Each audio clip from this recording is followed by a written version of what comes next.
circumstances ya tadi. Iya, kita eselon 1 plus Oh, Yudi.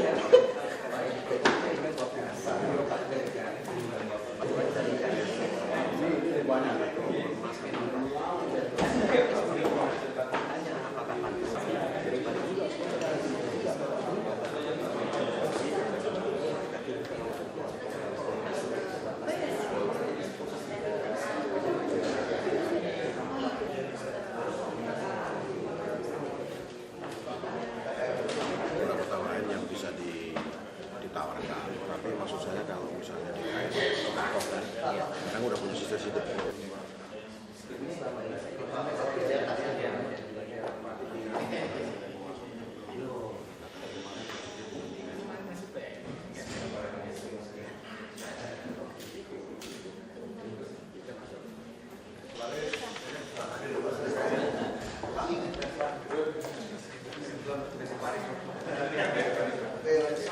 Paris Jerman beda. Minum bir terus Pak. Bir terus Pak. Mana sih Irfan? Lebih kasih. Bapak yang kopi.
Oh iya makanya Pak, biasanya pun saya juga Pak, saya itu nonton aja ya.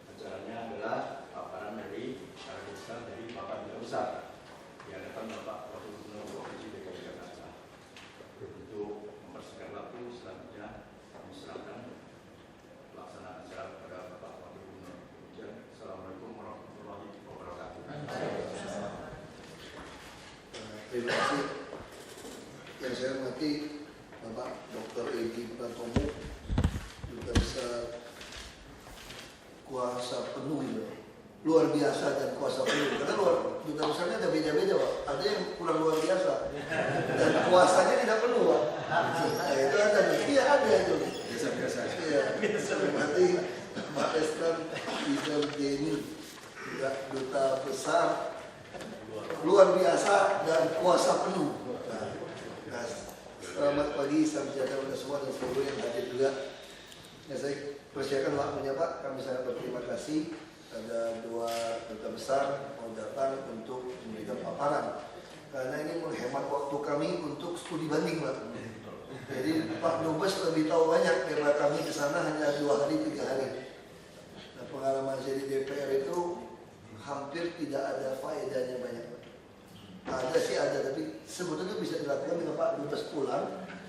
Kita minta paparan itu jauh lebih cepat Pak. Karena fungsi Bapak kan di tempat di sana lebih. Ya jadi saya belajar tahu duta besar kuasa luar biasa kuasa penuh itu tahunnya dari Pak ini Pak Andi Galing. Beliau bilang sebutin saya ini duta besar luar biasa dan kuasa penuh. Oh baru saya ngerti. Oh jadi duta besar ada bedanya Pak ya? Ada yang tidak luar biasa. Oh ada yang kurang kuasa penuh. Silakan Pak, waktunya Pak. Terima kasih. Masa mau shoot? Ya. Atau pantau dulu Pak. Paparan ada Pak, saya paparan dah langsung. Assalamualaikum warahmatullahi wabarakatuh. Salam sejahtera dan selamat pagi untuk kita semua. Yang saya hormati Bapak Wakil Gubernur, yang saya hormati Ibu dan Bapak sekalian peserta pertemuan pada pagi hari ini. Saya sungguh gembira dapat kesempatan untuk berbincang-bincang dengan Pak Wagub dan rekan-rekan sekalian mengenai sebagian dari tugas saya di Perancis. Tugas utama saya tentu menjual Indonesia, menjual potensi yang ada di Indonesia, mencari peluang-peluang yang ada di Perancis untuk kepentingan memajukan kepentingan nasional kita. Pariwisata tentu tugas utama saya adalah bagaimana saya menjual Indonesia itu mendatangkan wisatawan Perancis. Tetapi tentu sebagai duta besar saya juga perlu mempelajari, mendalami apa yang dilakukan oleh Perancis dalam konteks menarik wisatawan, sehingga kita juga bisa mendapatkan pelajaran atau menarik pengalaman dari bagaimana mereka menarik wisatawan ke Perancis. Nah untuk itu memang ini saya sudah siapkan sedikit outline yang kelihatannya agak sesuai lah dengan yang tadi disebut oleh Pak Wagub, luar biasa dan kuasa penuh karena memang cukup panjang kalau dilihat dari apa yang akan saya uraikan. Tapi ini hanya sekedar gambaran supaya kita mendapatkan konteks bagaimana kita dapat mengambil pelajaran dari Perancis dalam mereka meningkatkan arus wisatawan ke Perancis. Ini untuk wisatawan asing ke Indonesia saya kira kita perlu juga lihat sebentar. Kalau secara nasional memang kita sudah mencapai kurang lebih 8 juta orang wisatawan dari Indonesia yang berarti ada peningkatan kurang lebih 5%. Dan dari jumlah wisatawan itu dan juga berbagai kegiatan yang terkait kita bisa meraih 9,1 miliar dolar. Nah, dan ini peningkatan ini patut kita syukuri karena sebetulnya pasar kita yaitu di Eropa sedang mengalami ekonomi. Tetapi memang jadi kita perlu pelajari kenapa kok kita masih bisa naik. Jadi ada hal-hal positif yang patut kita lakukan untuk menarik wisatawan ke Indonesia. Yang kedua, yang selanjutnya lanjut. Nah ini jumlah wisatawan Perancis ke Indonesia. Jadi sebagai duta besar, oke lah restoran itu di Perancis. Kenapa? Kalau dibandingkan dengan tahun 2011 terjadi kenaikan kurang lebih 5%. Dan Perancis merupakan negara kedua terbesar yang warga negara yang berkunjung ke Indonesia, kurang lebih $489.000 dengan rata-rata pengeluaran $1.500. Dan dari data yang kami miliki, kunjungan mereka itu mayoritas ke Bali, Lombok, Tanah Toraja, Jakarta, Yogyakarta itu kurang lebih 5%. Nah,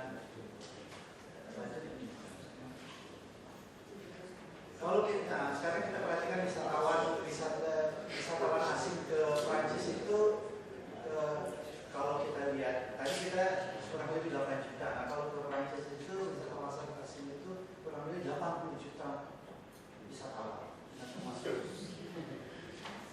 penduduknya 65 juta.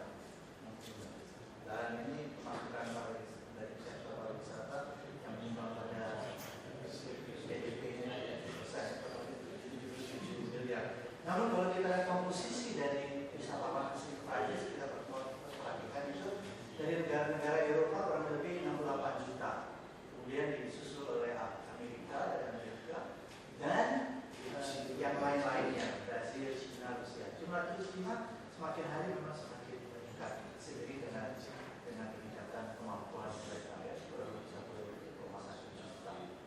Dan cukup besar peningkatannya hampir 24%. Kalau mengenai turis Indonesia, kita belum memiliki catatan yang cukup lengkap, karena memang biasanya wisatawan Indonesia ke Eropa itu masuk dari berbagai titik.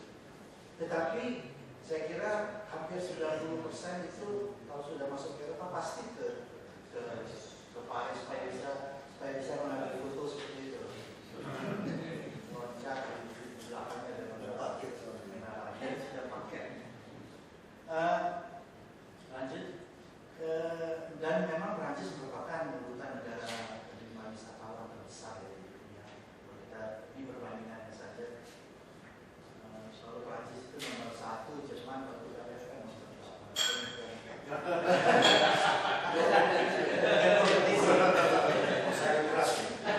Ini alasan kita mau studi banding, mau belajar dari Prancis. Satu lebih banyak dari Jerman. Selanjutnya ini ada data saja dan juga Prancis terbesar di Eropa, ya. Lanjut.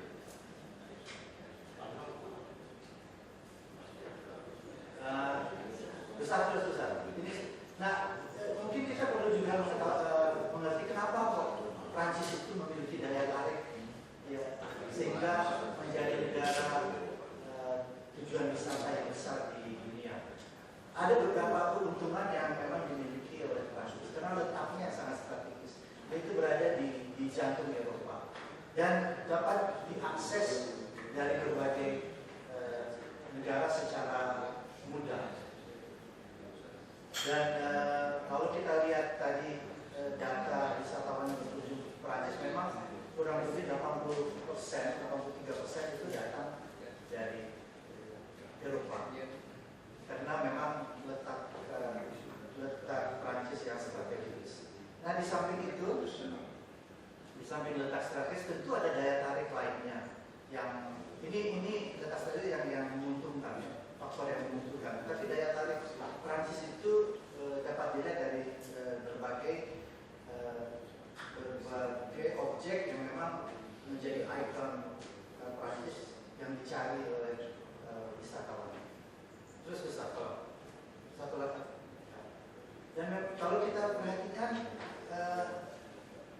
Paris, terutama Paris, ya, dan berbagai kota Prancis itu memang dari segi arsitektur, dari segi pengelolaan kota itu merupakan kota yang sangat canggih. Dan kebetulan sekali merupakan kota yang secara historis sudah lama. Jadi mereka memiliki gedung-gedung tua, gedung-gedung bersejarah yang dibandingkan dengan negara-negara Eropa lainnya tidak hancur karena perang. Jadi ketika Jerman pada perang dunia kedua masuk ke Paris, untungnya Hitler itu tidak memerintahkan penghancuran kota Paris, dan orang Paris itu mereka keluar dari Paris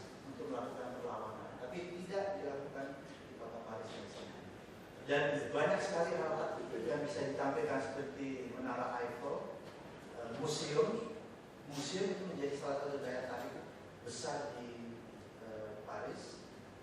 Kurang lebih ada 135 museum di Paris itu yang menampilkan berbagai hal. Ada museum yang menampilkan dunia lama, ada juga yang untuk contemporary art, modern art, ada textile dan lain sebagainya.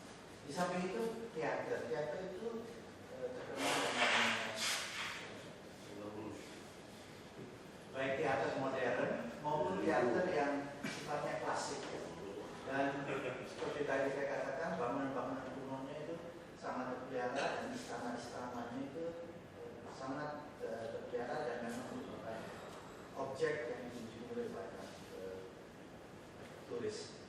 Taman, amusement park, mereka ada Disneyland, ada Park Asterix, ada Europe Miniatur, kemudian juga wisata belanjanya. Kalau kita lihat toko-toko di sana seperti Hermes, Louis Vuitton, Chanel, itu selalu antre. Dan kita perlu bangga bahwa yang antre itu termasuk orang kita. Kita bangga sekali. Jadi bukan hanya orang-orang bule yang bisa belajar, tapi justru sekarang ini yang antre itu semua orang Asia. Kalau bisa kita katakan 90% itu orang-orang Asia dan termasuk kita anggota G20. Nah, di samping mereka memiliki produk-produk yang memang merupakan ikon di dunia fashion, apakah fashion, pakaian maupun barang-barang lainnya, mereka juga terkenal dengan wisata kuliner. Karena makanan Prancis kan sekarang sudah diakui sebagai salah satu intangible heritage of mankind. Jadi kalau memang kita makan di sana itu betul-betul makan secara ada ininya, ada aturannya, gitu. Kulturnya.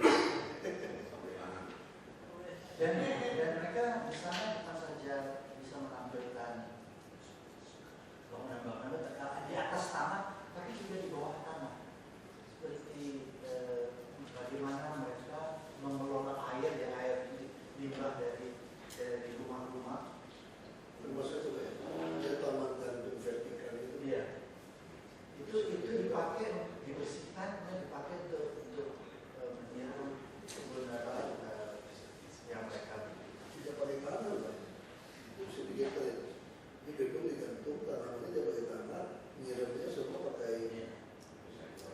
pakai mesin. Dan untuk memastikan bahwa Paris itu selalu dikunjungi, itu kegiatan memang banyak sekali. Berbagai festival itu dilakukan di Paris, seperti Karnaval Tropical, Fête de la Musique, banyak sekali. Setiap waktu itu selalu ada festival di sana, terutama di musim libur ya. Pameran juga demikian pula yang sifatnya bukan hanya Eropa tapi dunia. Misalnya salon tourism, kemudian ada salon bersyukur dan lain sebagainya. Dan event-event internasional yang melibatkan dunia kesehatan, dunia teknik, dunia audio dan lain sebagainya. Jadi inilah kekuatan mereka yang menjadikan Paris itu banyak dikunjungi oleh wisatawan. Jangan lanjut. Nah ini sekedar gambar aja, kira Bapak Ibu sudah banyak juga yang ke sana atau paling tidak melihat Prancis. Terus, nah Museum Louvre ini yang menarik. Sekarang ini Museum Louvre ada satu bagian yang dibuka untuk kesenian kultur Islam, Islamic culture. Tapi sayangnya, dan saya sedang berusaha untuk mencari tahu kenapa hanya mengirimkan kultur dari Arab. Saya kira ini merupakan kesempatan baik juga kalau kita bisa memasukkan beberapa item kita yang berkaitan dengan kultur Islam di Indonesia yang berbeda dari kultur Arab. Saya sudah bicara dengan Dinas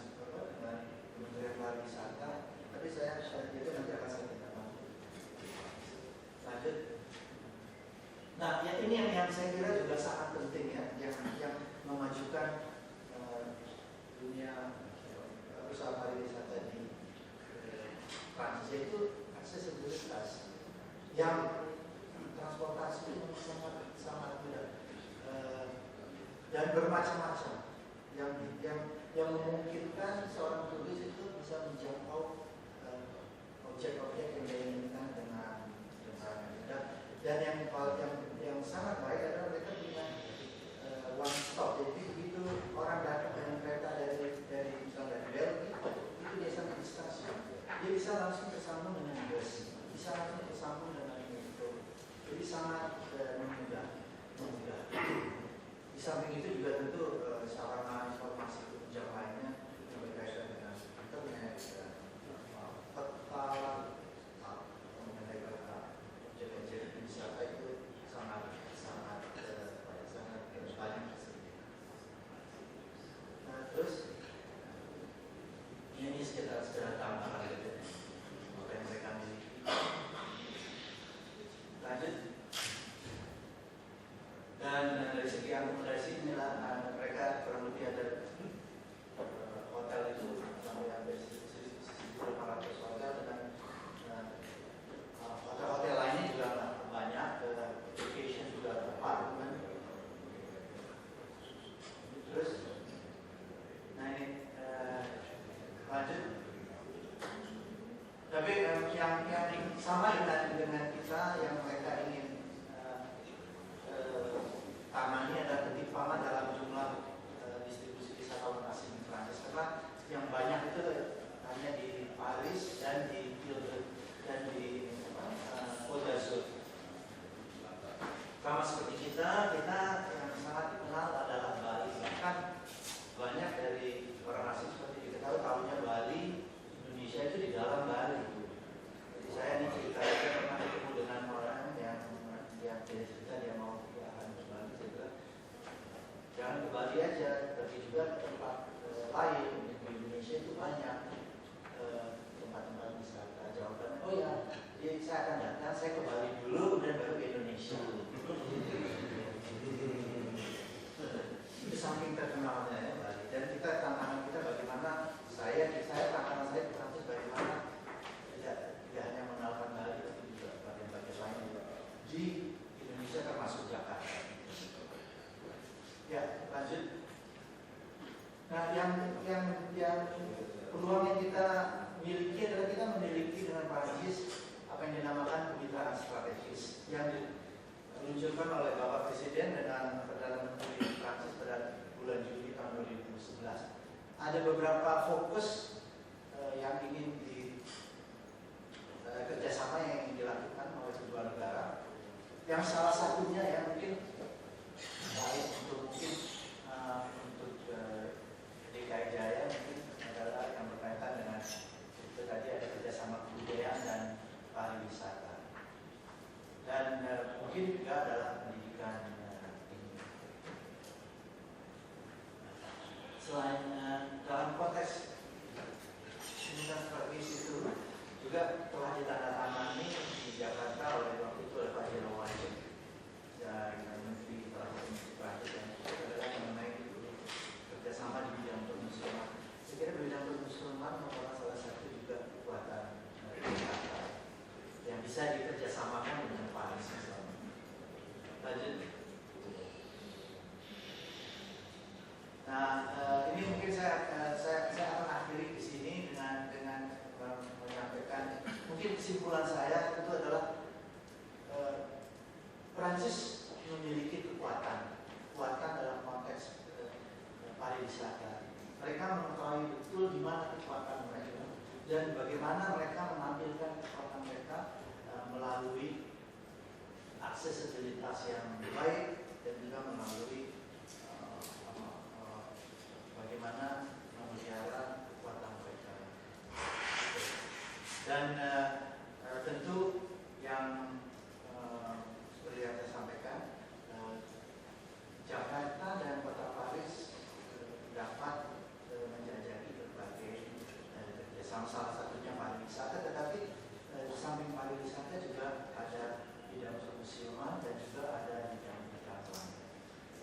saya sebelum sini sempat ketemu dengan wali kota Paris dan beliau tahu bahwa di Jakarta pelatih berlangsung pemilu yang sangat baik, aman dan menjadi contoh bagaimana demokrasi itu semakin kuat di Indonesia dan mereka sangat ingin membangun kerjasama dengan Jakarta, bahkan Jakarta sebetulnya sudah ada semacam kesepakatan antara Gubernur Jakarta dengan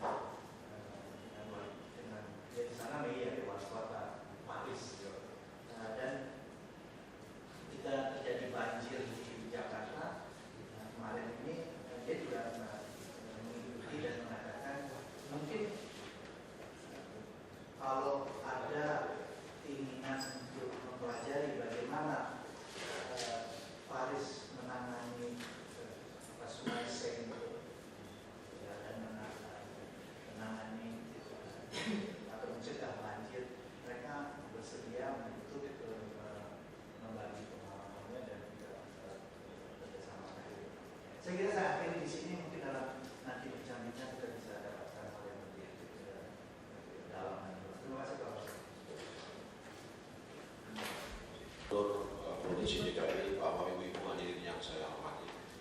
Assalamualaikum warahmatullahi wabarakatuh. Salam sejahtera untuk kita semuanya. Saya mohon maaf tidak memberikan presentasi mengenai hal-hal yang terkait dengan Jerman karena saya kira sudah sangat paham ya. Staf Bapak, saya lihat Pak Ari, ada Ibu Sri, saya ada juga GIZ ya, hadir di sini. Berlin dengan Jakarta ini memiliki kerjasama yang sangat konkret, yaitu Sister City Cooperation yang berlangsung sejak 92 saya kira. Dan untuk di bidang pariwisata, Jerman ini memiliki satu metode itu menggunakan MESE. Kemarin berlangsung ITB di Berlin dan ITB ini Indonesia menjadi country partner pada tahun ini. Target kita yang akan datang adalah 165.000 dari 150.000 wisatawan dan alhamdulillah ITB berjalan dengan lancar, dibuka oleh Bapak Presiden dan Kansler Merkel untuk pertama kalinya saya kira dalam sejarah ITB itu sendiri dan sejarah Indonesia. Opportunities adalah sudah di sana dan saya kira tantangannya adalah kepada kita. Bagaimana kita belajar dari format messe-messe di Jerman tersebut untuk memanfaatkan berbagai pameran. Jadi dalam rangka menggerakkan pariwisata Jerman ini mengadakan pariwisata dunia, pameran pariwisata dunia setiap tahun di kota Berlin. Ini bagian dari sesuatu yang sangat dalam melihat pasarnya Jerman luar biasa. Dalam menjual sesuatu, Jerman selalu menggunakan pameran-pameran besar tingkat dunia. Nah, yang ini belum pernah dilakukan oleh kita. Kita punya pameran di Kemayoran saja. Dan tidak di setiap provinsi punya messe sebesar Jerman. Jerman itu ada pameran teknologi, pameran kedokteran, pameran furniture, pameran pariwisata, semuanya tingkat dunia. Dan bulan depan kita akan ada pameran konstruksi dan infrastruktur terbesar di dunia di Munchen, akan dihadiri Pak Menko Perekonomian dan Menteri PU. Indonesia juga akan partner di pameran Bauma tersebut di Munchen. Ini kesempatan juga bagi pemerintah Indonesia dan provinsi untuk menggalang infrastruktur dan juga kerjasama di bidang konstruksi antara DKI dengan kota-kota lain di Jerman. Tapi Pak Gub, saya ingin pada kesempatan ini ingin meminta masukan justru dari teman-teman di DKI mengenai waste management. Secara khusus mengenai masalah pengolahan sampah, saya kira kita fokus di sana. Kerjasamanya sudah ada, yaitu Sister City Cooperation. Dan kemarin ketika Bapak Presiden dan Ibu Ani berbicara langsung dengan Wali Kota Berlin, itu disinggung khusus mengenai kerjasama pengolahan sampah. Dan Bapak Presiden telah menyarankan kepada Wali Kota Berlin untuk adanya satu tim di balik, jadi bukan tim Indonesia ke Berlin, tapi tim Berlin yang ke Indonesia. Bapak Presiden menunjuk kira-kira 10 kota terbesar di Indonesia. Salah satunya adalah Provinsi DKI untuk pengolahan sampah yang mirip dengan Berlin. Dan Wali Kota Berlin telah sepakat untuk mengirim tim tersebut ke Indonesia. Tetapi cantolannya kita buat dengan Menteri PU, yaitu dengan Badan Konstruksi Kementerian Pekerjaan Umum. Dan saya sudah bicara dengan beliau dan saya sudah bicara Menteri PU akan menandatangani sebuah kerjasama kesepahaman di dalam kesempatan Bauma Rimusen untuk bicara mengenai pengelolaan sampah. Dan nanti dari Menteri PU mungkin akan ke pemerintah provinsi, termasuk pemerintah provinsi DKI. Di Berlin saya kira Bapak Ibu sekalian, sebagaimana diketahui, pengelolaan sampah memang dimulai dari rumah tangga ya, yang sudah dipisah-pisah dengan kotak yang berwarna-warni itu. Ada 4 atau 5 kotak, apakah plastik, apakah daun, apakah sampah rumah tangga, sampah furniture, demikian rapi, dibawa dengan mobil yang otomatis, dan di pembakaran sampahnya juga disortir kembali di situ. Kemudian mereka memiliki pusat riset pengolahan sampah, dan dari riset tersebut kemudian dapat ditemukan beberapa rekomendasi mengenai bagaimana penggunaan sampah untuk energi alternatif dan juga daur ulang dari sampah tersebut. Sebagian besar sampah di Kota Berlin didaur ulang, hampir 38%, hampir 100% malah. Dan saya kira dengan adanya GIZ yang hadir di sini maupun perwakilan GIZ yang ada di Indonesia, termasuk kedutaan besar Jerman di Indonesia dan teman-teman DKI yang selama ini menjalin hubungan khusus, malah waktu itu ada staf ahli saya kira yang dari Jerman di DKI, saya tidak tahu sekarang. Nah ini saya ingin Pak, dalam kesempatan ini ingin menindaklanjuti instruksi Pak Presiden ketika bertemu dengan Bapak Wali Kota Berlin, agar supaya pengolahan sampah ini dapat dilakukan dengan baik. Dan tentu kami mohon masukan, apakah yang pertama nanti tim dari Berlin bukan diterima oleh oleh pemerintah atau provinsi DKI di sini. Tentu kalau demikian saya akan mencoba menyiapkan tim dari Berlin untuk ke Indonesia yang membawa beberapa presentasi lebih lengkap. Tentu kalau mereka presentasi di depan bawah itu lebih konkret dalam mereka orang Jerman dan mereka telah melaksanakan mengenai pembangunan sampah dengan sebaik-baiknya. Saya ingin membuka komunikasi dengan Bapak Gubernur. Saya kira ada teman-teman dari Pemprov yang selama ini telah menindaklanjuti berbagai kerjasama dalam penanganan sustainability cooperation. Saya kira dari saya singkat demikian Bapak Gubernur. Tentu masukan-masukan di bidang pengolahan sampah atau water management akan sangat bermanfaat bagi kami untuk saya bawa bertemu dengan Pak Wali Kota Berlin dalam rangka menindaklanjuti kunjungan Presiden yang baru. Demikian Bapak Ibu sekalian, terima kasih. Assalamualaikum warahmatullahi wabarakatuh. Terima kasih Pak Dubes. Saya kira yang pertama yang Prancis dulu, Pak Ari mungkin ini harus pikirkan. Kita sama polanya, bukan bapak-bapak yang ke Prancis melihat museum di sana. Itu lihat di YouTube aja Pak, lebih cepat. Jadi sekarang bagaimana minta Pak Dubes bantu kita, kalau dari mayor di Prancis itu mau kirim orang ke Jakarta, kita fasilitasi dari tinggal di mana kita banyak rumah kosong. Jadi sebetulnya itu lebih ada penghargaan kalau yang tim ini datang itu suruh tinggal aja di rumah wagub. Ya bukan ya di rumah dinas kosong gitu kan. Jangan dibeli. Jangan itu nanti susah karena kamar nanti kan. Nah itu di rumah dinas. Jadi kita anggapnya seperti guest house gitu. Nah, kita cari profesi aja untuk mereka lihat Pak. Lihat potensi kita ada, masukannya apa, terutama soal museum, soal kota tua kita. Ya kan, termasuk soal gimana harusnya sungai itu kan indah gitu Pak. Jakarta kan bisa sungai Ciliwung, tapi Ciliwung itu sungai yang memalukan lah gitu kan. Kalau mungkin kalau buat orang Prancis dia lihat satu sungai Ciliwung begitu Pak, wah dia bilang ini harta karun yang luar biasa gitu. Kalau kita ngomong Ciliwung ya, riuk segala macam itu tuh, kalau kita orang geologi lihatnya ya indah gitu kita lihat sungainya gitu, tapi fakta bahwa kan kotor itu kita akan meminta sih Pak. Nanti mungkin Pak Ari bisa. Terus yang soal Jerman, ini saya sepakat Pak. Yang paling utama itu kita bicara teknologi itu ya pengurangan air limbah sama sampah. Nah ini bagaimana caranya? Yang saya lihat ini juga nonton film-film Pak. Kalau keluar negeri nggak pernah masuk ke bawah Pak. Kayak hampir semua luar negeri kota besar tuh ada gorong-gorong di bawah kotanya gitu. Yang tidak ada cuma Jakarta. Ducting, fiber optik bisa ada di aspal, di permukaan, di berang. Kabel listrik, kabel telepon bisa menuhin itu gotnya kita. Gimana nggak banjir, Pak?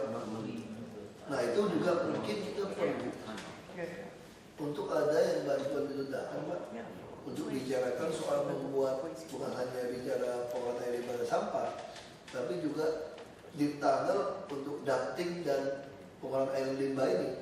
Belum tentu deep tunnel harus dihubungkan dengan MRT. Kalau biaya terlalu mahal, tentu idealnya kalau Jakarta jadi 20 juta, 30 juta penduduk, tentu utara selatannya bukan cuma MRT utara selatan, tapi utara selatan 1, 2, 3, 4, timur barat juga itu. Ya sekaligus MRT, sekaligus ducting sama pengolahan air limbahnya tadi. Nah, tapi kalau tidak bisa, ya kereta kita lewat yang elevated aja lah, kereta api Pak. Tapi untuk ducting sama pengolahan air limbah kan wajib. Berarti kita predik tanah mungkin bisa lebih kecil daripada ya kayak di film-film lah malah. Ya kita pengennya seperti itu. Nah itu mungkin nanti dari SKPD dari Pak Penda silakan. Itu harapan kami Pak. Tapi kita udah cocok Pak Presiden bilang bukan kami yang kesana Pak. Kalau kami yang kesana pulangnya nggak ada apa-apa tuh Pak. DPR pun begitu kan. Karena yang perginya bukan orang yang mengerti teknis. Kalau saya yang pergi tidak ada gunanya Pak. Bapak ajak kita makan di Menara Eiffel gitu kan. Ke Jerman yang makan sosis, yang makan minum bir gitu. Ya kayak gitu aja kan. Dia lihat. Ya tapi kita nggak ngerti. Lebih baik orang yang datangnya orang teknis, dia datang, dia lihat fasilitas kita ada apa Pak, kekurangannya apa, lalu investasi bagaimana, sistemnya bagaimana, jadi kita langsung kerjakan Pak. Itu dari saya, terima kasih. Mungkin langsung aja Pak, sampah yang dikritik dulu, ya udah beres Jakarta. Anak saya masih saya kecil. Assalamualaikum warahmatullahi wabarakatuh. Salam sejahtera dan selamat pagi. Sedikit dari Bapak Wakil Gubernur, saya sangat tertarik terus terangnya di dalam kaitannya memang fokus yang menyangkut tentang pengolahan sampah khususnya di DKI Jakarta. Namun sebelumnya mungkin perlu saya ilustrasikan aja supaya ada keterkaitan tentang kondisi masalah di Jakarta, dia juga barangkali dengan tingkat kemajuan yang ada di Berlin atau di Jerman. Memang banyak masalah mungkin kalau diulang-ulang, ya khususnya di Jakarta. Dan paling tidak yang saya alami beberapa bulan saya diberikan satu kepercayaan, ada 3 aspek mungkin yang sangat ya, kalau kita bandingkan dengan kota-kota lain. Pertama menyangkut masalah tata ruang.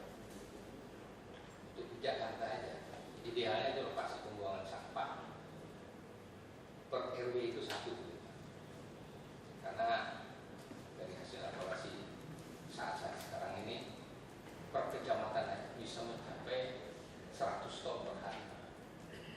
Jadi jumlah penduduk 10 juta per malam hari, dan untuk kondisi siang hari itu bisa 14 juta jiwa kan. Ya, itu dengan tingkat interaksi sosial yang sedemikian rupa. Mungkin secara faktual bisa kita lihat berbagai macam fasilitas juga sulit untuk kita jaga. Kemudian juga akses untuk kita memberikan pelayanan pada masyarakat. Ini sudah kita coba juga untuk mapping secara keseluruhan. Kemudian juga dari kemampuan memang kita, ini saya sampaikan aja ya Pak Wakil Gubernur. Bapak memang sampaikan apa adanya Pak. Kemampuan sarana kita yang ada 731 di samping ada kita memang kerjasama dengan swasta instansi itu 502 kendaraan berusia antara 10-32 tahun dalam kondisi 30 tahun. 10 tahun sampai 32 tahun dan 502 kendaraan dari 731. Kemudian operator pengemudi itu dari kita bandingkan 2 kendaraan 3 orang gitu ya, itu supaya efektif karena perlu istirahat juga pengemudi. Itu yang ada cuma 297 orang dalam usia itu di atas 45 tahun. Dari mana sisanya? Tembakan. Ini fakta yang memang harus disampaikan. Kita sudah mencoba memang kesehatan dan kapasitas. Kemudian hal-hal lain memang ya, peran serta masyarakat kita coba pada saat-saat kemarin banjir atau keseharian hariannya kita sudah melakukan juga konsolidasi dengan para lurah ya, karena berkaitan jam buang sampah itu kita sepakati ya, pada jam-jam tertentu, tapi kenyataannya tidak bisa dilakukan. Bisa dibuang jam pagi jam. Bahkan kita inginkan sebetulnya ya, jam 5 pagi itu selesai atau jam 10 malam 2 nanti nggak kemacetan yang sedemikian rupa. Dan banyak hal lagi mungkin yang kalau saya sampaikan secara rinci, tapi dari hal-hal yang pokok itu kita mencoba. Pertama makanya dengan rancangan peraturan daerah yang diharapkan 9 April Pak, jadi ikhlas ini berubah paradigma yang cukup bisa mendukung gitu ke depan. Jadi konkretnya demikian mungkin saya gambarkan. Contoh ya, pada kondisi sampai saat sekarang ini itu kawasan seperti kayak Kelapa Gading, Pluit, Pondok Indah dan sebagainya itu kita yang layani Pak Pemda DKI Jakarta. Kemudian juga buang sampah pada Tamhal di Bantar Gebang ada tipping fee kita yang bayar juga itu dan sebagainya. Ada potensi memang retribusi yang diberikan kepada warga masyarakat melalui lembaga-lembaga tidak tertentu dan mereka tidak masuk ke kas daerah itu Pak. Ya, dengan keseimbangan dan sebagainya. Kemudian kita lihat dari kawasan-kawasan seperti HI dan sebagainya. Ada outsourcing yang melakukan di dalam penanganan masalah pengolahan sampah. Tapi sampah-sampah yang punya nilai ekonomis ya mereka manfaatkan. Tapi kalau sampah-sampah yang tidak bermanfaat dibuang di jalan atau dibuang lokasi pembuang sampah seperti kita, kemudian kita takut Pak, kita juga yang bayar di sini. Ini yang tidak. Nah, untuk di dalam perda ini memang kita kedepankan nanti konsep B2B, bisnis to bisnis. Jadi nanti daerah kawasan yang kita perkirakan ini kasarnya aja ada sekitar 47%. Contoh konkret tadi Kelapa Gading dan sudah banyak investor yang mau. Ya, dia coba berapa nanti dari kita juga berapa. Nah, mereka itu nanti melakukan kerjasama. Nah, kita sebagai pembulu aja bukan DKI mungkin dari aspek pengendalian dan pengawasan yang lebih kita tingkatkan. Jadi mereka nanti mengelola sendiri sumber retribusi yang ada dari masing-masing potensi itu. Ya seperti kayak kalau kita lihat Pak, katakanlah dari toko-toko itu buang sampah itu saya enak aja mereka. Apa ada dipilah dan sebagainya. Saya jam 10 malam kadang-kadang saya cek dan sebagainya. 2 jam telat Pak. Sebelum subuh Pak Wakil Gubernur aja udah SMS keluar dan sebagainya. Barangkali dari masyarakat berbagai. Dari mulai RT sampai Pak Gubernur pasti negor kita. Dari saya kepala dinas sampai dengan tingkat kru di lapangan itu ditegur oleh masyarakat dan sebagainya. 2 jam telat. Karena kalau kita lihat, kalau kita akan semacam sanksi ya, mereka tidak kita atur dan sebagainya, pasti nilai jual mereka itu akan berlaku dan mereka sebetulnya mau dan masyarakat sebetulnya sudah sadar juga untuk membayar. Dan ini juga saya coba survei ulama tinggi cukup tinggi ratusan ribu mereka dari masyarakat ini cukup membayar.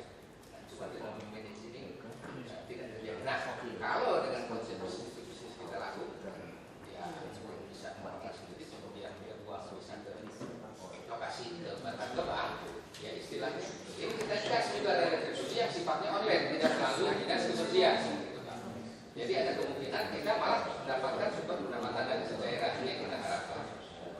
Kemudian yang menyangkut masalah akses teknologi saya rasa Pak itu serah kalau teknologi kan yang penting ada finance atau keuangan mencukupi apapun bisa Pak diadopsi apa sih yang tidak sulit.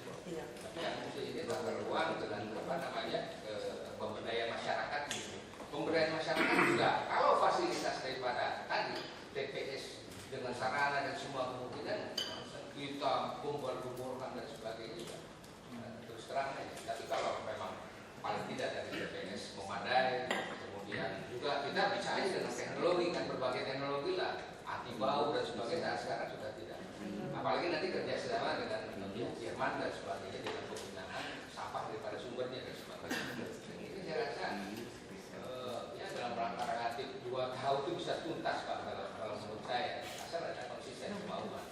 Dan saya pun berbicara di depan saudara-saudara kita di legislatif dan DPD, ini kalau nggak dipecahkan secara bersama, hanya sekedar aja sulit. Nah, mereka sekarang mengawal Pak Kapolda dalam pengelolaan sampah ini. Kalau itu bisa terjadi pada 9 April, kita sosialisasikan dan semua kita berharap secara demi tahap bahwa ada keterlibatan ya, yang mereka memang sudah sadar saat sekarang ini, dan nanti kita harapkan bahwa untuk daerah-daerah kumuh selam itu yang menjadikan prioritas kita Pak. Ini ada terjadi subsidi silang yang diindikan dengan adanya aturan yang ada, dan kita berharap ya bahwa semua stakeholder ya, pemangku kepentingan, dan saya juga sudah ada beberapa CSR bahkan dari Pak Gubernur segala laporan Pak kemarin dari Astra sudah bahkan ditanya apa yang mesti saya bantu, saya bilang saya bantu yang misalnya kan tadi TPS. Nah saya bilang ini lokasi mengenai tentang program 3 era kembang sampah kan sudah mulai berkembang hasil. Tetapi dari pengalaman Pak, itu sebulan 3 bulan itu kolaps, kadang mungkin setahun. Kenapa? Saya berarti pertama memang kadang-kadang dari pembinaan lingkungannya sendiri. Lalu kedua Pak, tidak ada sentuhan sama sekali gitu. Ya, paling datang, kemudian foto-foto, gitu, siapapun dari luar negeri itu datang. Nah, kemudian di dalam kelanjutannya nggak ada sentuhan hasil kompos dia, hasil program dia yang ini tidak ada lain dua. Nah ini mungkin dengan CSR ini kita perkuat yang realistis untuk mereka beli dan sebagainya. Nah kalau mereka memang berbangun, mulai sekarang dari Astra bisa memberikan satu percontohan dan Ciputra Group dan sebagainya, mudah-mudahan bisa Pak. Ini ya cita-cita yang realistis juga, tetapi saya bilang Pak, ini sebelum lupa soal mobil ya, itu nanti di perumahan langsung kita pakai SPK beli saja, asal nggak usah macam-macam, asal ada ATPM, sebelum siapa kita bisa langsung beli, dia cepat, tidak perlu tender itu. Dia beli kendaraan yang langsung ATPM, tinggal bilang sama mereka kan bikin yang langsung beli ya. Kalau itu pusing tender kendaraan beli langsung aja. Sudah Pak. Itu justru saya sekarang lagi mengkaji ke LPSK, jadi kita nggak pakai tender. Beli aja di toko ya. ya. Itu Isuzu paling Hino dan sebagainya, berbagai macam kita lihat nanti dari sendiri. Beli aja. Udah ada Pak. Cepat. Jadi cepat dan tidak ada resiko kita. Mama panggil sana dan sebagainya. Itu untuk mungkin sementara teknologi saya rasa. Iya. Teknologi kirim orang datang bentuk itu. Tapi perdanya mungkin Pak Ulu perlu kasih pada Pak Dubes kita yang melalui supaya bisa diproyeksikan di luar negeri. Nah di luar negeri kepada dinas kebersihan. Beliau paling lama di kebersihan ini.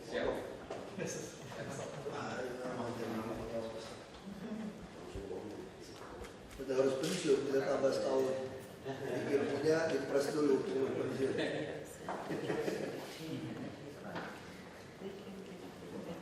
Ya, Pak Ari di Perancis ini, Pak Ari paling suka Perancis. Terima kasih, saya Ari Budiman, Kepala Dinas Pariwisata dan Budaya. Yang saya hormati Pak Duta Besar. Pertama, saya ingin melaporkan singkat Pak. Perancis itu menduduki peringkat 16 Pak untuk wisatawan yang datang ke Jakarta. Jadi data tahun lalu 38.000 lebih angkanya. Namun tren pertumbuhannya 3 tahun terakhir rata-rata 12,3%. Jadi memang peningkatannya baik.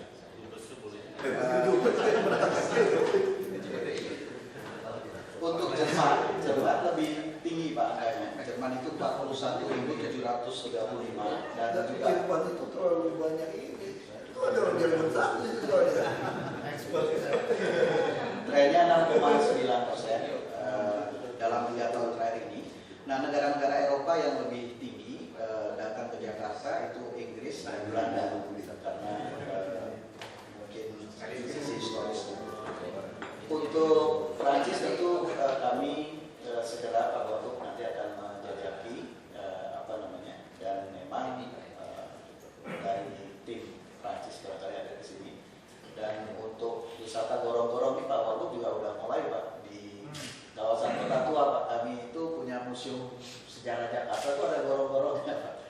beliau sudah menginstruksikan untuk dibuka gitu, dan kemudian nanti menjadi salah satu dulu kalau mesti hukum mati itu dibuang ke sana tuh Pak. Iya. Langsung ngalir ke sungai Kaliasan. Oh dirapiin nih. Jadi nanti mau kita coba rapikan.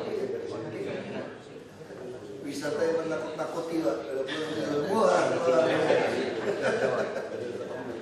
Kemudian untuk Jerman Pak, jadi Pak ini kami laporkan juga bahwa sudah 4 tahun proyek ini, selain kami berpartisipasi pada pusat pariwisata terbesar di dunia yang disampaikan Pak Yunis ITB Berlin, ada juga promosi dan diplomasi budaya di Jakarta Berlin Art Festival. Jadi ini dalam iya. Jadi saya pikir hal ini karena juga sambutannya sangat baik, bisa dipertahankan setiap tahun. Jadi selain kami mengirim seniman-seniman yang terbaik ke Berlin, dari Berlin juga mengirim ke Jakarta. Ini bapaknya udah potong itu. Disembelih bapeda lagi nggak baik. Jadi barangkali hal tersebut yang dapat kami tambahkan. Nanti langsung kontak aja Pak ya. Kita tunggu tanggi janjinya Pak. Kalau boleh Pak Wagub, berkaitan dengan kerjasama museum itu pada bulan Mei minggu ke-3 akhir ya, tanggal ini rencana masih 23-24 Mei itu ada pertemuan joint working group antara kedua negara mengenai pariwisata. Di mana salah satunya yang dibicarakan adalah berkaitan dengan kerjasama permuseuman. Jadi mungkin ada baiknya juga Pak, kalau boleh saya sarankan untuk juga berbicara dengan tim yang ada di Kementerian Pariwisata untuk menitipkan Jakarta sebagai salah satu proyek kerjasamanya. Sudah. Ya, Jadi ya. kebetulan kami di Jakarta juga menjadi salah satu target pengembangan untuk museum dan terutama di kawasan dari Kementerian Pariwisata. Ya. Dan kalau boleh saya bisa mendapatkan daftar dari museum yang ada di Jakarta spesifikasi. Sehingga saya bisa tawarkan nanti ke sana. Siap. Kalau kan ada semua Pak. Pak Untung, terima kasih. Pak Unu Pak. Masa? Pak Unu Pak. Oh, Pak Unu. Beliau sudah untung Pak. Tidak perlu. Tetangga Pak, ternyata. Tetap dari Cipete dulu Pak. Temannya dia ada teman saya juga. Temannya Bu Yuli Mumpuni. Oh. Segmen Pora. Ini warga yang suka komplain Pak. Oh iya Pak. Ini kayu bersangkut Pak, karena masalah yang Bapak sampaikan tadi ya, itu sesuatu yang sangat penting untuk diketahui dan dengar langsung oleh tim Jerman. Jadi tim Berlinnya nanti sesuai dengan tawaran Pak Wagub tadi, biar datang dulu lah ke sini ketemu Bapak, dampingin Bapak selama beberapa hari di sini dan menginap di Wisma tadi, Wisma Wagub tadi ya. Jadi dengan demikian beliau akan mendapat masukan langsung dari Bapak dan kawan-kawan. Dan ketika kembali ke Jerman, dia akan merumuskan satu rekomendasi kerjasama dan kemudian Bapak pergi ke Jerman bersama kawan-kawan sebagai kunjungan balasan.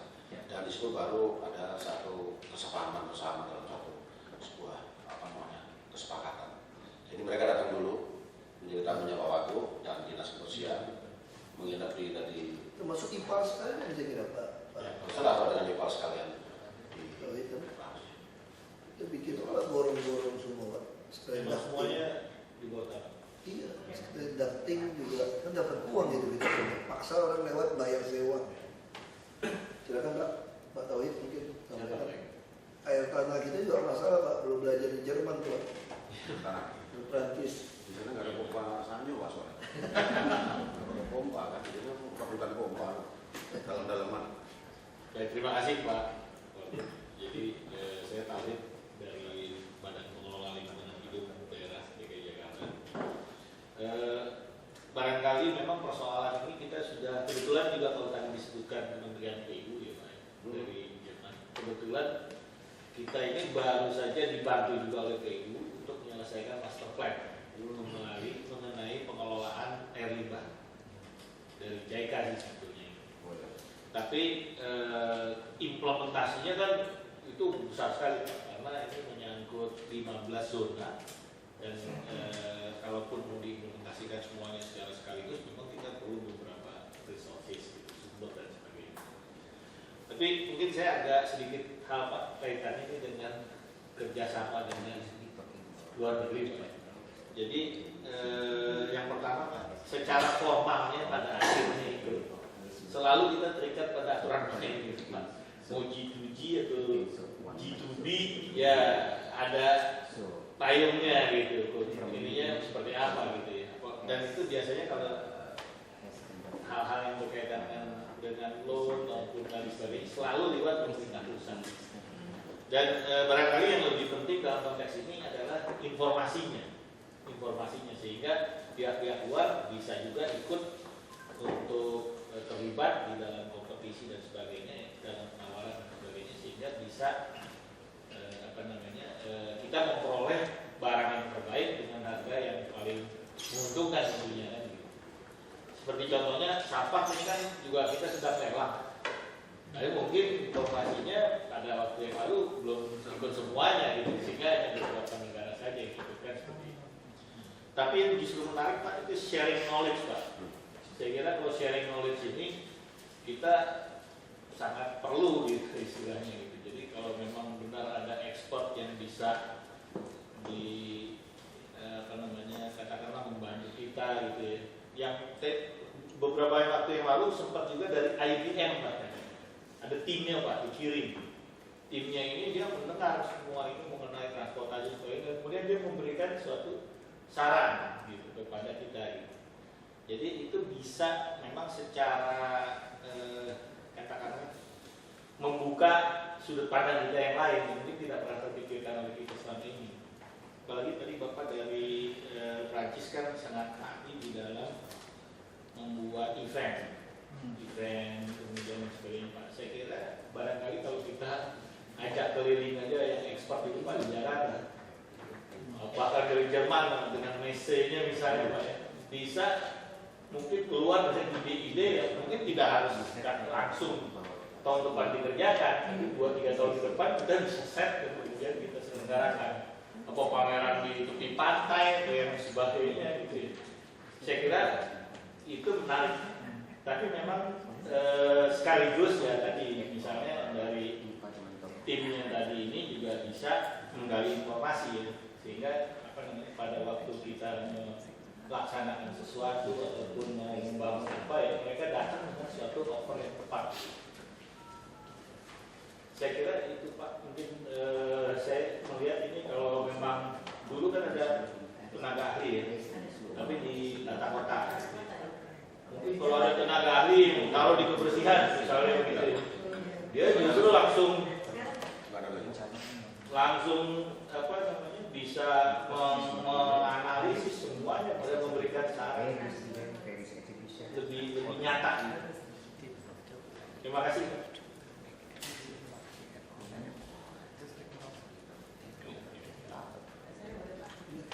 Boleh.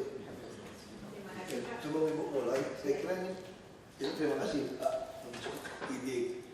Pak Heru bisa pikirkan. Kita kontak ke Kementerian Luar Negeri. Jadi seluruh dubes kita yang di seluruh dunia, kalau pulang ke Jakarta, kita minta bantu untuk presentasi, kasih tahu apa yang bisa kita kerjakan.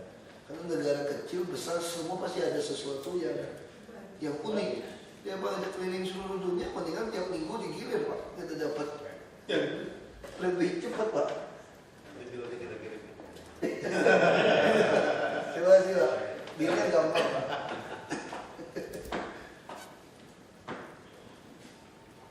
Terima kasih, Pak Wagub. Saya ingin mengomentari yang berkaitan dengan tawaran dari Pak Dubes Prancis. Tadi kan Bapak Dubes Prancis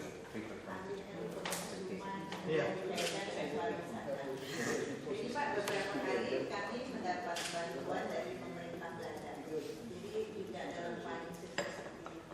Tapi seringkali bantuannya itu technical assistant kan Pak. Memang penting technical assistant. Tapi pada saat pelaksanaannya itu selalu kebentur dengan beberapa hal. Itu nggak jadi. Mumpung Bapak memang sangat berminat untuk ini Pak, apakah bisa nanti sister city-nya diteruskan lagi antar museum ke museum, sehingga langsung museumnya tuh nyantol gitu. Jadi kalau di situ bagus, di situ juga ketularan bagus gitu Pak. Apakah nanti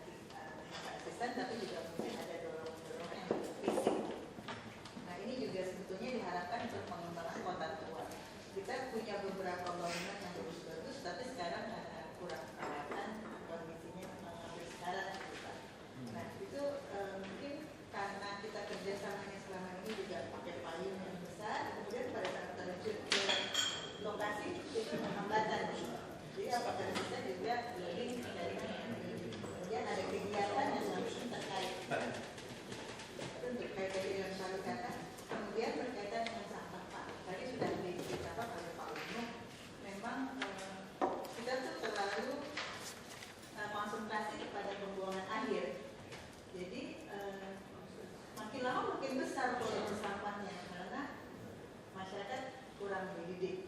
Nah mungkin yang dididik bukan saja, mungkin dari sekolah, dari pendidikan.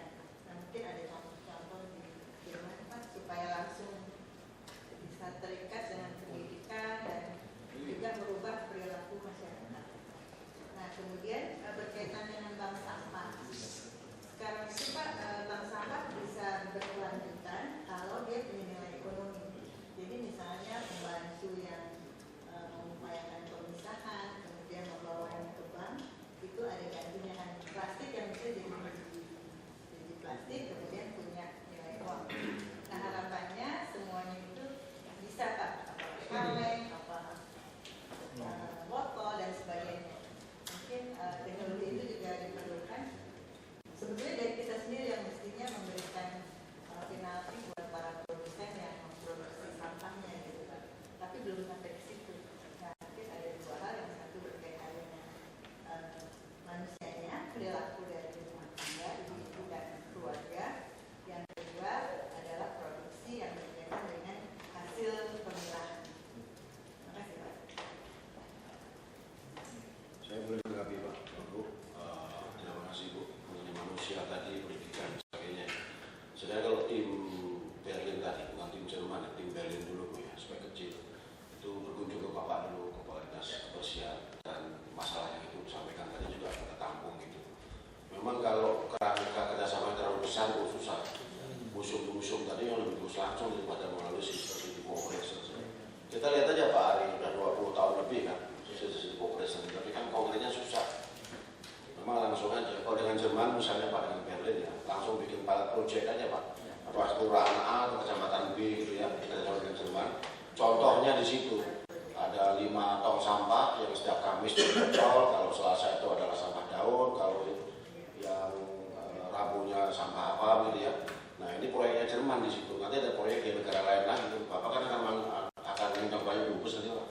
Dari Jerman dapat kelurahan, dari Perancis beberapa kecamatan gitu kan. Kalau dubus dari DKI semua tuh akhirnya di sampah DKI ini dibantu ya, seluruh dunia. Nanti kita dicurigai mau pemilu lagi, mau beli dubes. Dubes independen Pak, dubes profesional. Ini kan mempengaruhi itu ya Pak, TKI ya Pak. Pada waktu yang sama setelah Bapak mendapat masukan dari dubes-dubes Indonesia di luar negeri, nanti Pak Omar Hadi juga akan membawa lagi ya dubes-dubes mereka yang ada di sini. Mereka dekat. Cuma di Kuningan ke Merdeka Selatan yang nggak. Kalau kita kan jauh dari Samsulisir ke Merdeka Selatan. Terima kasih. Kaitannya harus siapin makan siang khas Indonesia, yang khas Betawi, supaya dubes-dubes sudah lama nggak sempat makan lagi yang kita kan. Kalau diikutnya banyak Pak. Terang minum jangan bir Pak. Jangan bir. Bukan yang kasih yang Betawi, jangan kasih makan Betawi Pak. Yang dari Makassar gitu. Jadi terkait dengan persamaan ini biasanya kita sekarang susah cari lahan di Kali Angke itu ketika saya menentukan itu tahun 2007 saya kelebihan menertibkan sehingga lahan sekarang itu masih kosong bisa dipakai untuk recycling tadi atau masyarakat yang Berapa sih? kurang lebih ada 1.000 saya kelebihan menertibkan. Nah itu langsung bisa dipakai. Jadi saya dari sini dari jauh dari dipakai saya awas titik keluar para itu sebelah kiri saja ya, tapi Polkip mesti diingatkan itu. Udah jadi bikin rumah gitu ya. Yang mau Polkip itu sebelah kiri. Di taman bekas taman pisang sudah bikin rumah. Ada taman pisang itu bisa kita atau mungkin yang teknologi tinggi dari Jerman. Pantai Batam itu sudah mau bangun insenerator ini. Dia ingin minta lahan. Tanah itu boleh itu dikasih. Samping aja, samping jadi ada pengunjung bekerja. Pak Ulu kontaknya Pak, yang bung itu dari Ini supaya informasi pribadi ya Pak, ini kan saya sedang yang Bapak minta sesuai dengan Bapak. Kemarin sudah dibangun ada wilayah contoh Jakarta Selatan, sulit kemudian informasi TPS. Ngomong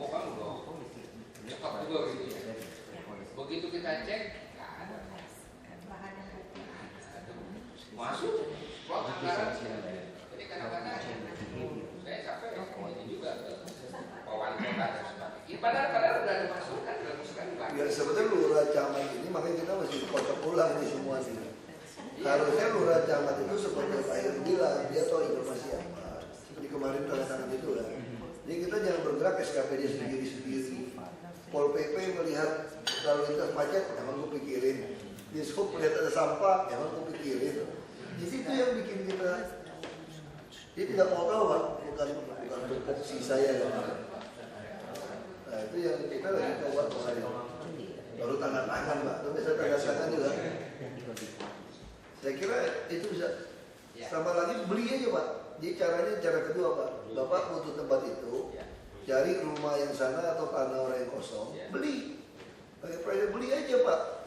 Pengusaha bisa beli, masa kita penguasa nggak bisa beli? Kita ini penguasa Pak. Udah penguasa, pengusaha lagi. Penguasa. DKI penguasa. Lebih dari luar biasa ya. Lebih luar biasa dan kuasa penuh Pak. Kalau DKI itu adalah provinsi yang gubernurnya luar biasa dan kuasa penuh. Kalau gubernur lain tidak ada itu. Tidak bisa perintah bupati wali kota. Kalau kita copot aja langsung. Di daerah kadis pun nggak bisa diperintah. Kita bisa copot sampai lurah. Jadi itu betul-betul tidak ada alasan DKI itu tidak jalan. Kecuali memang staf PSSI DKI tidak mau bergerak. Tapi bagus-bagus Pak, DKI itu di atas rata-rata semua. Dulu juga sama. Sama Pak. Tergantung kepala aja baris per baris Pak. Kalau depannya lurus ya semua lurus gitu Pak. Lihat kepala gitu kan. Luruskan. Dan kita ini aja mau diskusi kayak gitu. Ini realisasi itu satu contoh. Pak Heru lah, Pak Heru. Nanti dengan Pak Heru. Multi talented kok. Saya kan kendalanya, saya punya alat Pak, bahanannya di mana kan? Langsung kalau kayak gitu. Kenapa? Nah ini enggak. 1000 apa? Berapa ribu tadi? 1.500 ini lumayan, jadi kalau Pak Wagub 1.500 itu minimal 45 miliar sampai 50 miliar gitu. sebelah kanan juga itu kuburan Pak, keluarti kan kuburan saya dan kan kosong sekarang punya kita juga. Pakai aja berarti. Berarti Pak insenerator gitu ada swasta mau bangun. Suruh sewa dari kita kan bayar dia bangun. Jadi seluruh komplek perumahan sana tidak keluar sampah lagi. Habis di situ. Itu harus keluar di belakang tik Pak, maksudnya Bapak saya kiri kanan kosong kan kita. Itu cepet Pak, itu dudukin lagi itu Pak. Dulu saya sudah dari tapi tidak tahu saya kasih. Besok kita terus lain lagi. Masih berani ya, oke. Nah segera aja Pak Ono. Nggak tawarkan kepada ini. Dayu dia mau bikin sama peralatannya dari teman-teman Jerman atau Prancis. Nanti biaya untuk sosialisasi biaya tenaganya kita minta rumus dari grup CSR-nya. Tapi CSR sekarang kan setiap tahun dia mengeluarkan biaya kurang lebih 3 miliar untuk mengosongkan produksi itu. Dan banyak sampah yang bisa diolah. Botol-botol itu banyak. Jadi bisa berkolaborasi. Ya, kecil tapi terlaksana. Siapkan mereka rumah susun juga di Muara Angke Pak. Jadi dia Muara Angke datang kerja di situ. Kayak gitu usaha orang kerja ketika Sudah Pak, memang dengan taman yang masih taman yang disini lagi kita proses beberapa warga kemudian juga dengan dinas pertanian punya lahan. Kalau seperti kayak contoh apa namanya dari beberapa ya ini stakeholder lah katakanlah CSR kan sebetulnya membantu kewajiban betul Pak. Cuma kita kadang-kadang dengan membantu dia harusnya ini kewajiban ini secara simbolis membantu pada itu kewajiban teorinya. Jadi terima kasih.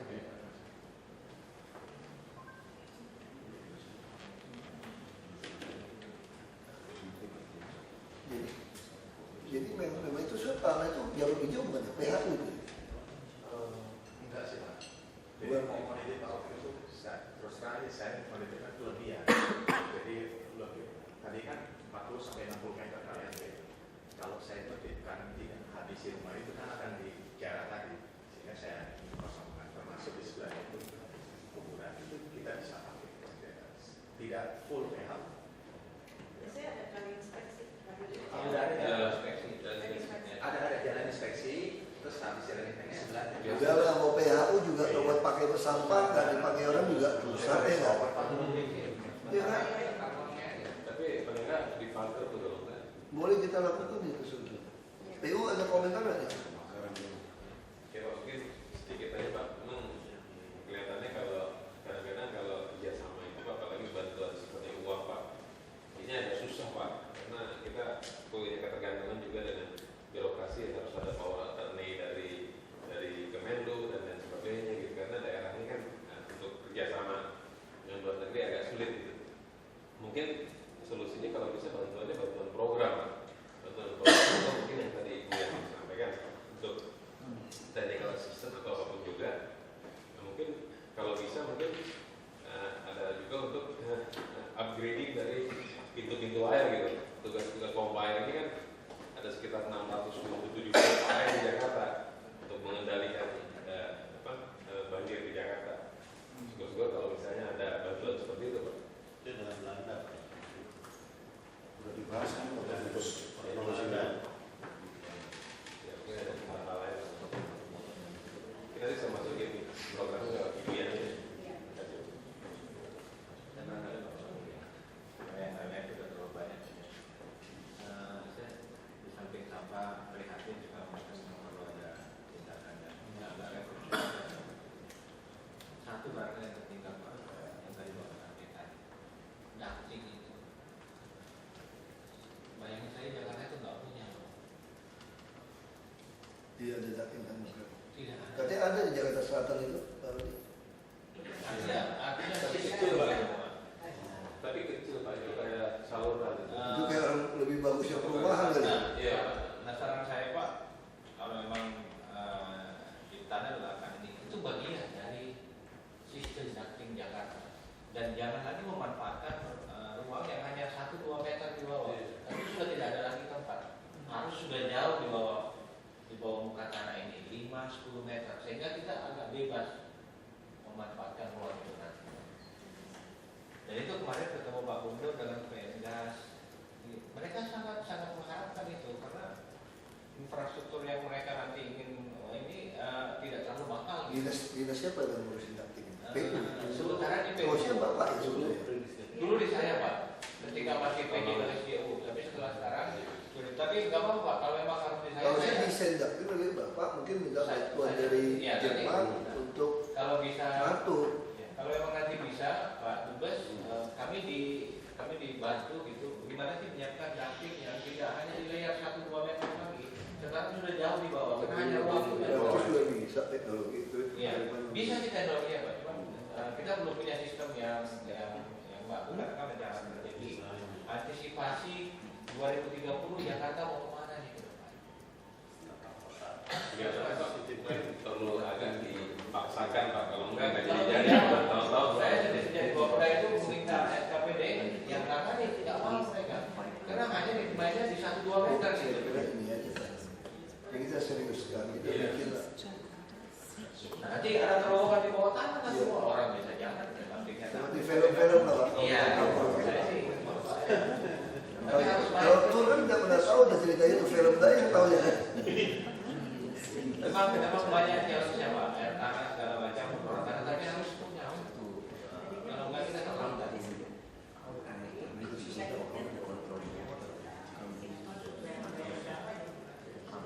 Saya pikir kalau usah pusing, bikin dulu, paksa mereka masuk. Tidak mau kita gunting. Kalau bisa Pak, mungkin sistemnya sistem boring. Nanti ada boring. Tapi maksud saya Impor teknologi itu bagus, dia masuk ya, dia pakai makan tanah. Iya. teknologi nggak usah Pak. Rencana strategisnya kita belum punya gitu loh. Nah, itu maksud saya justru Jerman atau Prancis bantu kita Kalau ada untuk membuat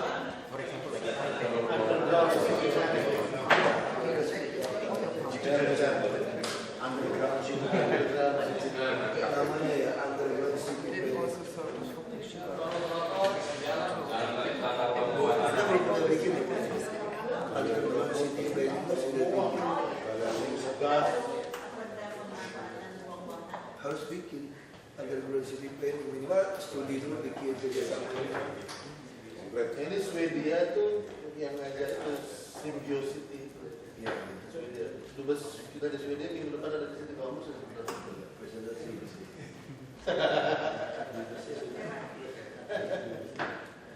Saya jangan dubes boykot ya. Kalian mau bayar, mau nyewa. masih. Ya memang sama kita main biasa saja. Invest aja. Di bawah kita nggak pernah dapat apa. Jadi nggak usah institusi kalau investor mau masuk juga cepat fibra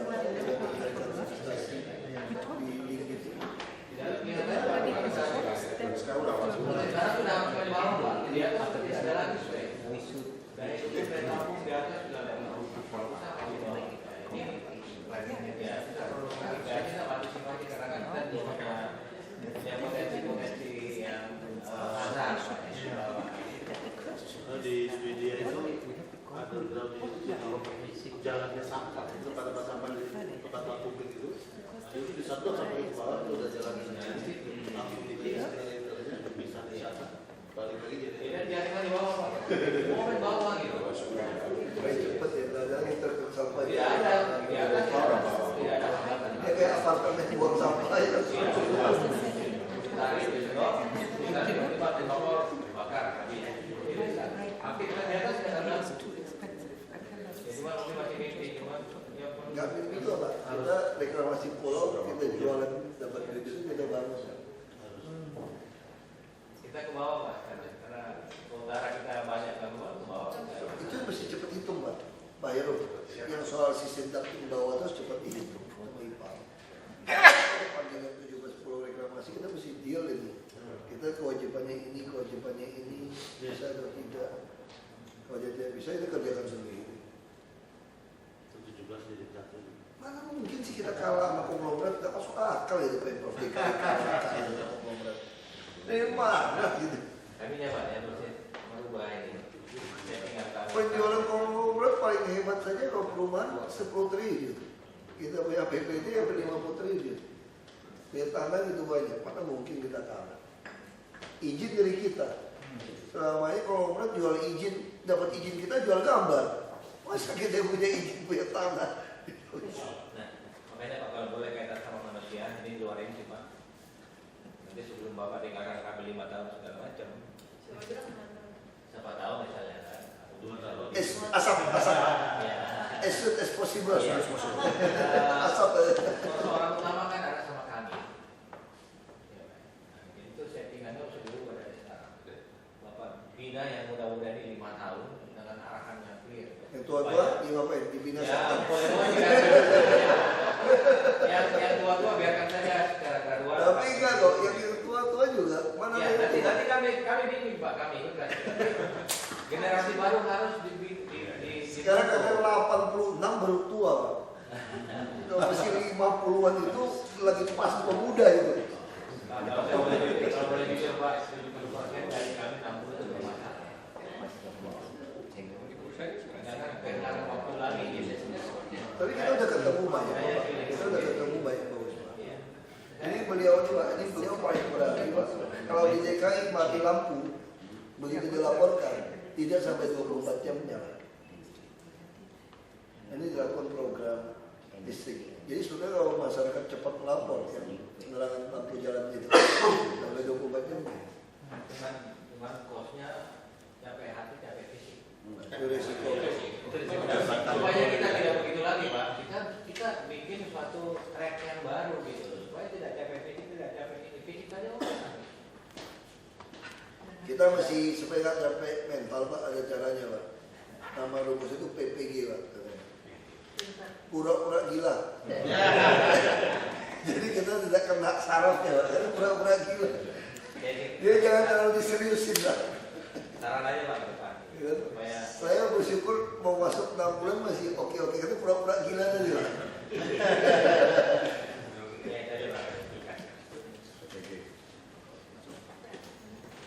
Jadi ada yang lain, silakan ada masukan lagi yang lain. Ini terima kasih sekali Pak Dubes Pak. Kita terima kasih sekali. Saya kemarin tidak perlu ke Bogota karena mantan dubes datang terangkan sistem busway-nya. Wah, kita langsung ngerti persoalannya apa. Betul-betul jelas sampai videonya beliau bawa foto-foto. Karena beliau kerja berapa tahun dan ngalamin kan. Wah, saya pikir kalau kami berangkat ke sana ke Bogota mungkin tidak dapat sebanyak itu. Dan capek luar biasa dengan persoalan. Menunggu 4 tahun kita bisa begitu. Beliau 4 tahun di sana bisa begitu. Bapak hanya 2-3 hari. Mana mungkin ya? Saya kan juga 3 tahun lagi harus pamit di Kota Paris. Kami tidak berkata. Tapi banyak sekali kok di promosi kita tuh. Promosi itu Australia bagus. Nah, zaman Mesir itu kaget ya.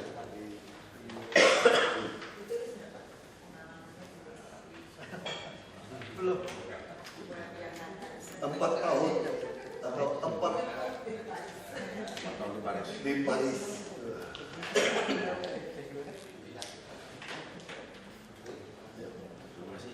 Ada lagi Pak Heru? Ada buka, ada tutup dari KTH. Cukup.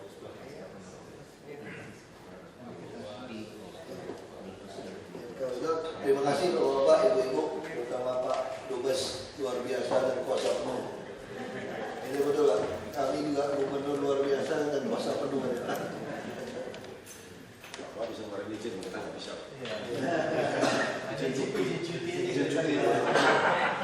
Terima kasih. Kita harap memang terutama buat dari Kemenlu ini yang luar biasa nih. Orang yang bisa kirim terus. Jadi satu langkah yang baik. Kita bayangkan dapat 2 negara punya pengalaman studi banding 3 tahun. 4 tahun ya? 4 tahun ya. 3 tahun Pak ya. Jadi studi banding yang sana bisa jelasin sama kita jauh lebih cepat. Dan kita tidak perlu ke sana. Saya BPR dulu, saya catat. Jadi kalau Bapak catat perjalanan saya balik sekali, komisi sekali, terus kerjasama antar parlemen sekali, terus ya kerjasama bilateral sekali, saya ke sana. Terus saya studi banding untuk undang-undang sekali, saya ambil sekali-sekali yang lain saya tolak. Nah saya catat sampai per jam, jadi kalau Bapak baca di website saya, itu saya pesawat landing jam berapa, kita mandi jam berapa, masuk hotel jam berapa, saya tulis semua. Saya ingin kasih tahu efektif tidak efektifnya seorang anggota DPR ke sana. Itu pun saya sudah cari-cari, kalau kita tanya segala macam. Jadi orang bisa ikutin apa yang didapat sebetulnya dari perjalanan itu. Sampai kita ke mall, nanti waktu kita ke India itu Pak Andika bilang, waktu saya ke sana bilang ini, Pak Sui kemana? India, enggak, kita jangan ke India, jangan ikut dia, payah katanya. Nah dia catat semua nih. Saya catat, tapi ada juga teman DPR yang baik juga Pak. Dari Demokrat ketemu istrinya, katanya aduh sama suami istri, untung ada kamu catat. Kenapa? Saya udah capek pulang dari India katanya Bapak. Terus istri saya tanya, Pak, gimana cerita India? Enggak, terus dia saya baca begini. Kalau mau tahu perjalanan India, baca websitenya si Ahok saja. Lengkap sampai landing jam berapa, pesawat sampai naik bus jam berapa. Jadi kamu merasa ikuti perjalanan itu katanya. Jadi istrinya pada bilang, aduh kita senang sekali, kita bisa tahu suami kita tuh gak kemana-mana. Dia gak tahu kita ada yang ngelinap pergi kayak ikut rombongan. Masih Pak.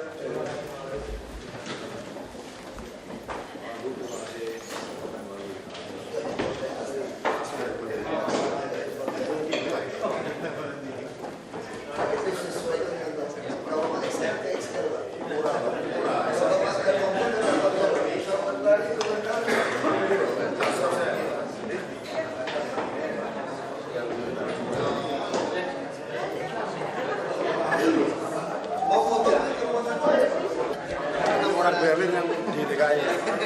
Pak. Terima kasih Pak. Ada apa aja untuk program DKI dalam mengatasi masalah sampah dan air bersih? Ya tadi untuk saya yang bertugas di Prancis yang menjadi perhatian adalah bagaimana kita membangun kekuatan yang dimiliki oleh Jakarta dalam konteks pariwisata. Seperti diketahui tentu wisatawan itu ingin melihat berbagai hal yang dimiliki suatu kota. Nah, kita tadi sependapat bahwa kita perlu mencari peluang-peluang kerjasama untuk bisa menampilkan kekuatan yang ada di Jakarta, misalnya kemungkinan kerjasama di bidang permusiuman atau kemungkinan kerjasama di bidang misalnya pemeliharaan bangunan-bangunan tua dan lain sebagainya. Jadi itu kita membicarakan berbagai keperluan DKI dan apa peluang yang kita bisa miliki atau bisa kita peroleh di negara akreditasi. Contoh bicara masalah pariwisata kan juga tidak lepas dari masalah kebersihan kota sendiri ya Pak. Itu ada program-program yang dibicarakan nggak mengenai pengatasan sampah dan air bersih di Jakarta? Ya tadi memang mengenai kebersihan pengolahan sampah itu sudah menjadi prioritas saya kira dalam pembicaraan tadi dari beberapa pejabat yang tadi bicara, juga Pak Wagub memang menjadi salah satu prioritas di DKI, dan mungkin itu juga salah satu bidang yang dapat dilihat sebagai potensi bidang yang untuk dikerjasamakan. Bentuk konkretnya akan seperti apa? Ya tadi dengan Jerman khusus ya mengenai kerjasama pengelolaan sampah akan ada tim dari Jerman untuk ke pemerintah provinsi DKI Jakarta untuk mempelajari masalah-masalah pengelolaan sampah rumah tangga sampai dengan pembuangannya, kemudian bagaimana sampah menjadi energi alternatif.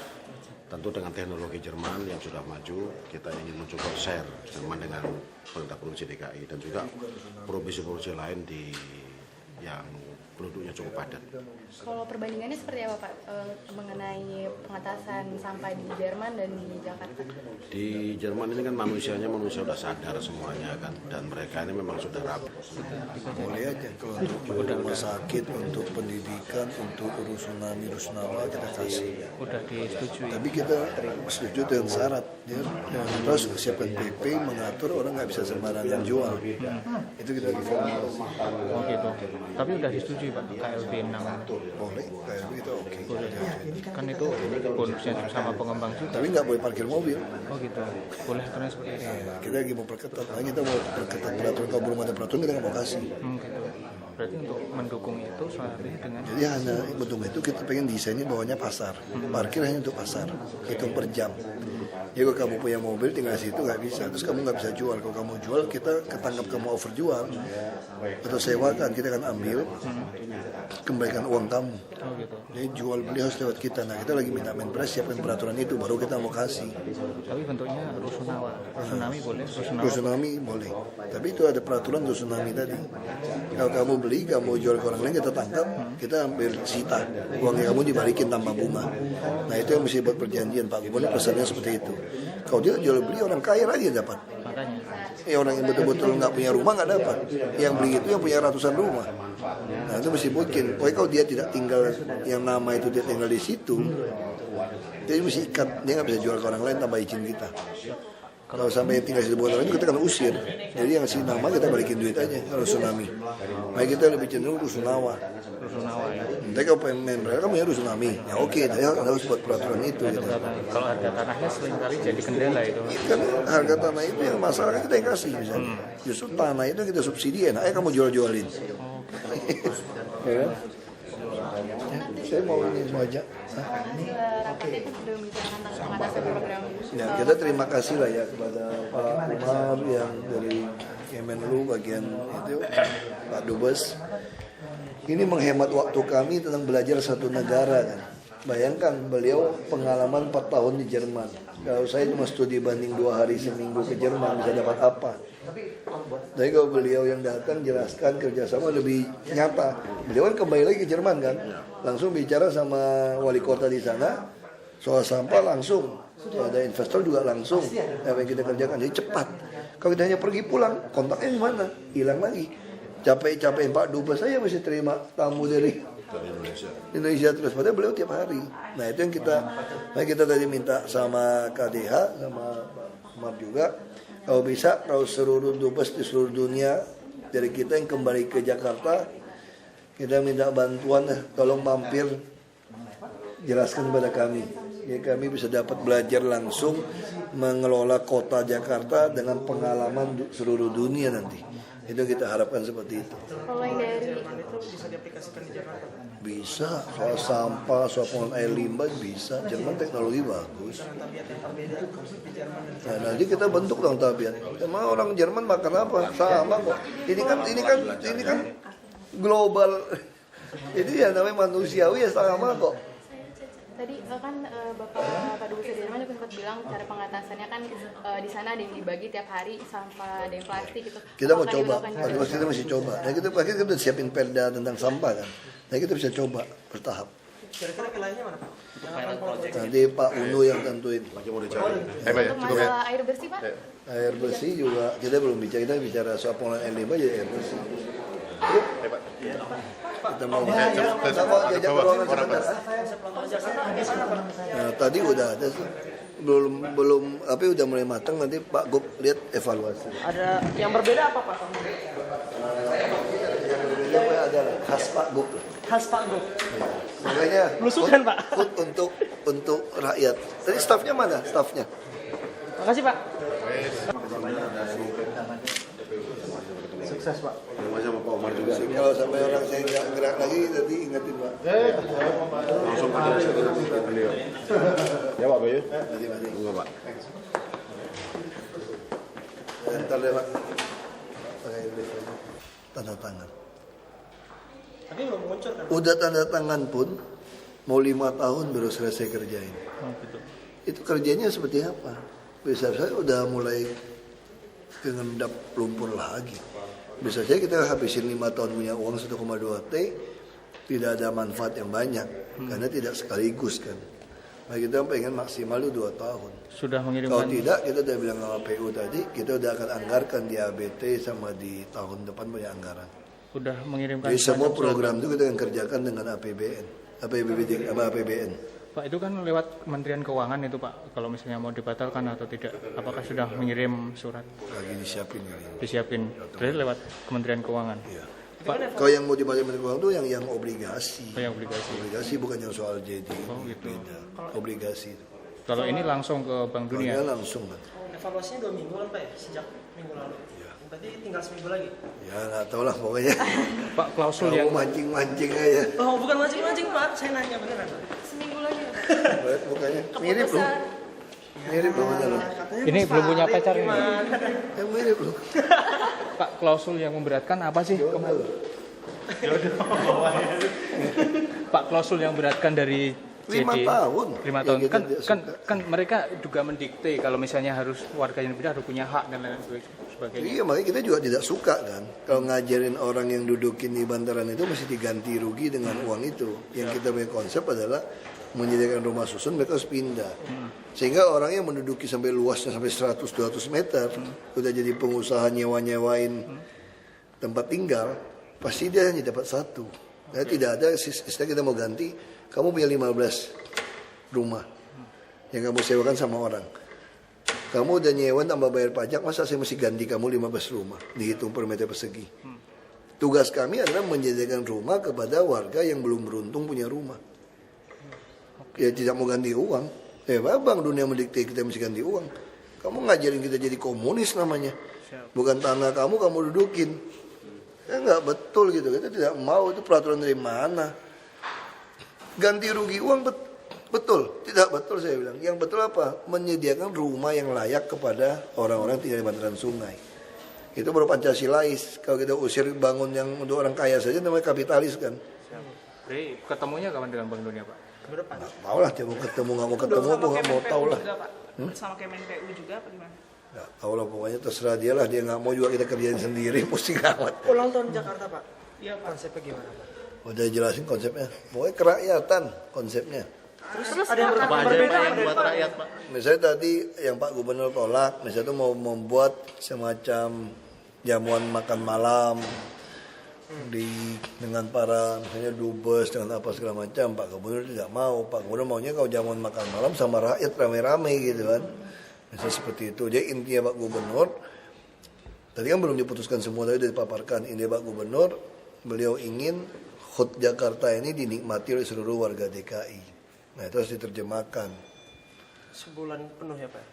Iya, harus nikmatilah. Banyak orang warga DKI merasa dia menikmatilah. Itu ada Car Free Night-nya lagi Pak? Hah? Car Free Night-nya lagi? Mungkin. Itu belajar dari yang kemarin juga Pak? Iya, bisa jadi ada gitu. Perbaikannya apa Pak? Toiletnya lebih banyak, sampah masih lebih bersih. Itu kan soal toilet kan masalah. Kalau teater musikal Betawi itu? Ada tuh. Itu ada? Niji aja ada. Siapa lagi Pak? Gak tahu siapa lagi. Bapak nggak tampil Pak? Tadi Pak Gubernur tanya, terus Pak Gubernur juga nggak suka umbul-umbul semua tuh ada fotonya beliau. Itu ya, ada panitia seperti itu. Kalau beliau ngeledek, foto Wagub saja katanya. Bapak mau? Nggak enak aja. Ngapain? Bapak nggak nyanyi gitu tuh Pak? Waduh, itu kelemahan saya kamu ungkap-ungkap. Terus lurah camat yang kepilih pas lawan jabatan itu kan pas hari Jakarta juga Pak? Mau dilantik sebelum itu targetnya. Oh, bukan pas Jakarta Night Festival itu? Nggak tahu, pokoknya kita harapkan kalau lihat schedule-nya di Juni sudah selesai. Juni kan juga ulang tahunnya Pak Gubernur. Ya, Bapak juga. Aku masa dirayain barengan Pak. Enggak lah, beda. Makannya double. Makannya double. Sudah kita undang wartawan makan ya. Ibu Veronica tadi ada apa? Ketemu. Rapat yayasan kanker ya. Udah. Ulang tahun Jakarta Pak. Ketinggalan sama dia nih.